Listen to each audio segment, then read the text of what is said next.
प्रिया, मैं एक और आपसे लगे हाथ ये सवाल करना चाहूँगा कि जो अजाब आता है, जो वबाई अमराज जैसे कि कोरोना वायरस जो प्रेजेंट पूरी दुनिया को परेशान कर रखा है, तो क्या इसका ताल्लुक बंदे से है? क्या बंदा तौबा इस्तिग़फ़ार नहीं करने से ये अजाब और वबाई अमराज आते हैं? देखिए, वबाई अमराज का आना या किसी भी अजाब का आना, ये अल्लाह सुब्हानहू व तआला के नेक बंदों के साथ इसका आजमाइश होता है, और जो गुनाहगार बंदे होते हैं वो उनके गुनाहों की नहुसत की वजह से होती हैं। अजाब और वबाई अमराज के आने के ताल्लुक़ से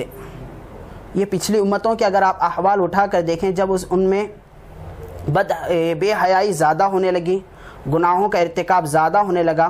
और नबीयीन की जब उन्होंने नाफरमानियाँ ज़्यादा करने लगी और अल्लाह सुब्हानहू व तआला की ज़ात को छोड़कर किसी गैर से उन्होंने अपने रिश्ते को ताल्लुक़ को बढ़ाने की कोशिश की, अल्लाह सुब्हानहू व तआला ने उन पे अमराज या फिर अजाब के ज़रिए से उन पे अपने कहर को नाजिल फरमाया है। लेकिन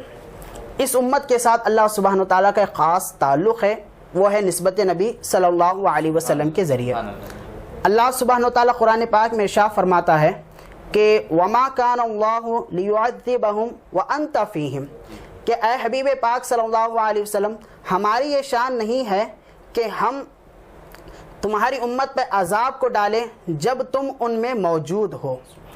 इस आयत पाक की शरह में मुफस्सिरीन इकराम बयान फरमाते हैं, अल्लाह के नबी सल्लल्लाहु अलैहि वसल्लम ने इरशाद फरमाया कि मैं तुम में दो अमान को छोड़ जा रहा हूँ, यानी दो अमन वाली चीज़ों को छोड़ जा रहा हूँ। उसमें से ख़ुद अल्लाह के नबी सल्लल्लाहु अलैहि वसल्लम ने एक अपनी ज़ात को बताई, जिसके ताल्लुक़ से अल्लाह सुब्हानहू व तआला फरमाता है कि अल्लाह की शान हरगिज़ ये नहीं है कि जब तक नबी उनमें मौजूद होंगे अल्लाह सुब्हानहू व तआला किसी तरीक़े का कोई अजाब डाले। देखिए, नबी पाक सल्लल्लाहु अलैहि वसल्लम के ज़माने में कि कितने अल्लाह के नबी सल्लल्लाहु अलैहि वसल्लम को कुफ़ार मक्का ने तकलीफ़ें पहुँचाई और अल्लाह के नबी सल्लल्लाहु अलैहि वसल्लम को ज़हनी तौर से परेशान करने की कोशिश की, और किस तरीके से मक्के से आपको निकाला गया जो कि आपका अजीज़ वतन था। इसके बावजूद अल्लाह सुब्हानहू व तआला ने पिछली उम्मतों की तरह कोई अजाब उन पे नहीं डाला। वजह क्या थी कि अल्लाह के नबी सल्लल्लाहु अलैहि वसल्लम उन ज़माने में ज़ाहिरी हयात में थे। अब ये सवाल होता है कि अब के ज़माने ज़ाहिरी हयात में तो आप अलैहिस्सलातु वस्सलाम नहीं हैं, तो इस ज़माने के ताल्लुक़ से क्या कहेंगे? तो बाद की आयत में इसका जिक्र आया है। अल्लाह सुब्हानहू व तआला उसी के आगे कंटिन्यू करते हुए फरमाता है, वमा कान अल्लाहु मुअज़्ज़िबहुम वहुम यस्तग़फिरून, कि अल्लाह सुब्हानहू व तआला की शान ये भी नहीं है कि उन बंदों पे अजाब को डाले जो अल्लाह सुब्हानहू व तआला से इस्तिग़फ़ार करते रहते हैं। यानी अगर बंदा इस्तिग़फ़ार के दामन को छोड़ देगा, तौबा के दामन को छोड़ देगा और गुनाहों पे अकड़ा रहेगा, क्योंकि गुनाहगार में सबसे अच्छा गुनाहगार वो है जो गुनाह करने के बाद गुनाहों पे अकड़ा ना रहे बल्कि अल्लाह की बारगाह में रुजू हो जाए। तो अगर बंदा गुनाहों पे अकड़ा रहेगा और गुनाहों पे अड़ा रहेगा तो अल्लाह का अजाब उसके लिए आके रहेगा। लेकिन अल्लाह सुब्हानहू व तआला फरमाता है, मेरी ये शान नहीं है कि मैं किसी उम्मत पर अजाब को डालूं, और ख़ास बिलखुसूस नबी पाक सल्लल्लाहु अलैहि वसल्लम की उम्मत पर, कि अगर मैं उन पे अजाब को उस वक्त तक नहीं डालूंगा जब तक कि वह अल्लाह के बारगाह में इस्तिग़फ़ार करते रहेंगे। अगर हम इस्तिग़फ़ार करते रहेंगे, अपने गुनाहों को लेकर तौबा करते रहेंगे, उम्मीद है अल्लाह सुब्हानहू व तआला इस तरीक़े के हर अजाब को हमसे निकाल दे, क्योंकि इस्तिग़फ़ार व तौबा ये हर बीमारी का इलाज है। अल्लाह के गज़ब, अल्लाह के कहर को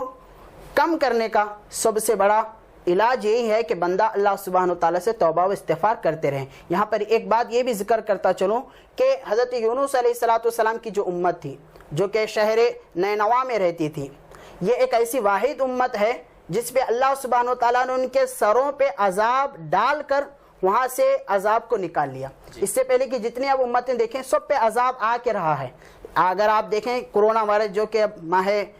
में जारी है, या फिर इस तरीके के दीगर अमराज जिसको हम प्लेग भी कह सकते हैं, या दीगर ऐसे कोई भी अमराज जो अजाब आते रही हैं, पिछली उम्मतों पे भी आई है, लेकिन जो शहर नैनवा के रहने वाले थे उनके सरों पर अजाब आके टल गया। उसके पीछे वजह क्या थी? वजह यही थी कि जब उनके पूरे तरीके से जब उनके सरों पे अजाब आया था, उन्होंने अल्लाह सुब्हानहू व तआला की बारगाह में सिद्क़ दिल से रुजू हुए। اللہ سے توبہ کی، اللہ سے استغفار کی، تو اللہ سبحانہ وتعالیٰ نے ان کے سروں سے عذاب کو نکال دیا اور ان کو ایمان کی دولت سے مالا مال کر دیا۔ تو جب بھی کسی طریقے کا بھی عذاب آئے، چاہے جس شکل میں بھی آئے، بندے کو ایک کام ضرور وہ کرنا چاہیے، وہ ہے اللہ سے اپنے تعلق کو اور جوڑیں، مزید اس میں ترقی لانے کی کوشش کریں، توبہ و استغفار کے معاملے کو اور بڑھاتا جائے۔ امید ہے اللہ سبحانہ وتعالیٰ بندے کی اس دعا کو، مناجات کو قبول فرمائے۔